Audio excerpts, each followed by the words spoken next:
है लोग जुड़ रहे हैं, तो किस तरह से आप इस डेवलपमेंट को देखते हैं? हमें खुशी है कि दिन ब दिन पार्टी बढ़ रही है और ये दोनों जो हैं नौजवान हैं, पढ़े लिखे हैं और खुशी इस बात पर है कि पढ़े लिखे नौजवान जो हैं वो ज्वाइन कर रहे हैं पार्टी को। तो इंशाल्लाह ये हमारा कंट्रीब्यूशन है कि जो है यंगर जनरेशन जो है उनको इन्फ्यूज़ किया जाए इसमें, और बिलखुसूस जो है जिनका के पास एक एक्सपोजर है, पढ़ाई है। इससे बड़ा होने से तो आप लड़ रहे हैं, लेकिन दीगर सीटों पर क्या? मैं हमारा उसमें बता दिया है हमने that we will take decision in due course of time. BJP जो ये कह रही है कि सीए को लेकर के लोगों में भ्रम फैलाने की कोशिश की जा रही है। सीए जो है नागरिकता देने वाला कानून है, छीनने वाला नहीं। क्या रिएक्शन? नहीं, हमें लगता है वो डिस्क्रिमिनेटिव है, राइट? जो ह्यूमन राइट्स हैं, human rights based on human beings होता है, not based on religion. So if you feel अगर परसिक्यूशन है, every human being has a feeling of being persecuted, or any human being can have a feeling of being persecuted, and I don't think persecution should be defined by religion. Persecution should be defined by persecution. India alliance को लेकर के sir आप क्या सोचते हैं? कौन सा alliance? India alliance. नहीं, हमारा अपना अलायंस है, वो अलग, हम अपना कोई अलायंस हमारा अपना ही है। हाँ, पीडीपी और एनसी जो है नहीं, वो अपना उनका करें। हमने पहले भी बोल दिया, देखिए वो आप पीएचडी की बात करें, बिकॉज वो तो वो वाला है। हम वहाँ से निकल गए हैं, बहुत पहले निकले, और जो इनकी समझ में या लोगों की समझ में 1.5 साल बाद आई, हमारे 2 साल पहले समझ आई थी कि ये अलायंस जो है ये लोगों का अलायंस नहीं है, ये लोगों के लिए कोई अलायंस नहीं है। ये अलायंस एक एम्पावरमेंट का, अपने आप को रेलेवेंट बनाने का अलायंस है। तो मैंने पहले भी बोला, और एक आप देखिए, मैं तब भी जब वहाँ था मैंने काफ़ी सारे बातें नहीं बोली, मैंने तब बात नहीं की।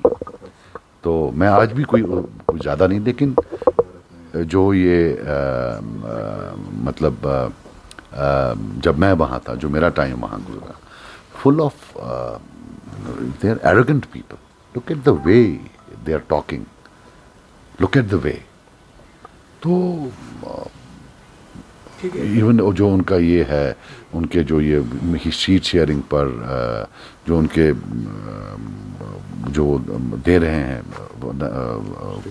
Statements, it's all reeks of arrogance, nothing else. It's got nothing to do with people. Sir 16 तारीख को भारत न्याय यात्रा जो है राहुल गांधी ने जो निकाली है, पीडीपी एनसीपी शायद उसमें शामिल हो रही है, तो क्या लगता है आपको इस चीज़ को लेकर? मुझे कुछ नहीं लगता है। क्या आप उस यात्रा में जुड़ेंगे सर? मैं क्यों जुड़ूंगा? मुझे कभी किसी ने बोला नहीं है, तो मैं नहीं जुड़ूंगा। नहीं, ठीक है, थैंक यू। देखिए, मैं वाजे करना चाहता हूँ आपके माध्यम से, and I want to put it on record, जो आप ये ज्वाइनिंग कह रहे हैं, ये बेसिकली ज्वाइनिंग नहीं है, ये एक घर वापसी है। मैं पीपल्स कॉन्फ्रेंस के साथ, मैंने अपना पॉलिटिकल करियर पीपल्स कॉन्फ्रेंस के साथ 2009 में स्टार्ट किया था। 2 साल में पीपल्स कॉन्फ्रेंस के साथ था। I was politically immature, I was naive, so there were some forces जिनने मेरे को एक्सप्लॉइट किया, मेरे को मैन्युपुलेट किया, और मैं पीपल्स कॉन्फ्रेंस से अलग हो गया और मैंने अपने अलग रास्ते चुने। बट इस सारी जर्नी में मैंने सिर्फ एक चीज़ नोटिस की है कि झूठ, धोखा, इसके अलावा मैंने कुछ देखा नहीं। ऑल दोज पॉलिटिकल फैमिलीज़, आप जेकेएनसी की बात करें, आप पीडीपी की बात करें, it is tomato and tomato, कोई फ़र्क है नहीं, सब एक ही ताली के चट्टे बट्टे हैं। इनने आज तक किया क्या है? खून खराबा, चोरी, डकैती, स्कैम्स, फ्रॉड्स, हड़ताल, सब कुछ किया। उसके बावजूद भी आज they have the audacity to come to people and tell them कि अब जी हमको वोट दो। पीएचडी था, पीएचडी नहीं था, अलायंस था, अलायंस नहीं था। What happened? क्या किया इनने? पीएचडी का क्या मतलब था? आज ये बोलेंगे जी ये इलेक्टोरल नहीं था, ये इलेक्टोरल था, उनको खुद नहीं पता वो क्या बोल रहे हैं। It is all about seat sharing, nobody is giving a damn about people. मैं बड़े वाज़े तौर से कहना चाहता हूँ कि मैं इंसान हूँ, गलती हर किसी से होती है, मेरे से भी हो गई, बट बेहतर इंसान वही है जिसको अपनी गलतियाँ रियलाइज़ हो। मैंने भी ये रियलाइज़ किया कि मेरी असली जगह वापस सजाद लोन साहब के पास ही है, because he is one of the leaders जिसके हाथों पे कम से कम खून नहीं लगा हुआ है ना, ही इज़ क्लीन। और आज तक सजाद साहब ने जो वादे किए हैं, जो बोला गया है, वक्तन फवक्तन, मेरे ख्याल से वो शायद उस पर खरे उतरे हैं। सो एक मौका देना चाहिए हमको, सजाद साहब को, हम सब लोगों को जाके वोट देना चाहिए। इस बार सजाद साहब को जिताना चाहिए और इंशाअल्लाह रहमान हम इस पार्टी को और मजबूत करेंगे। That's all.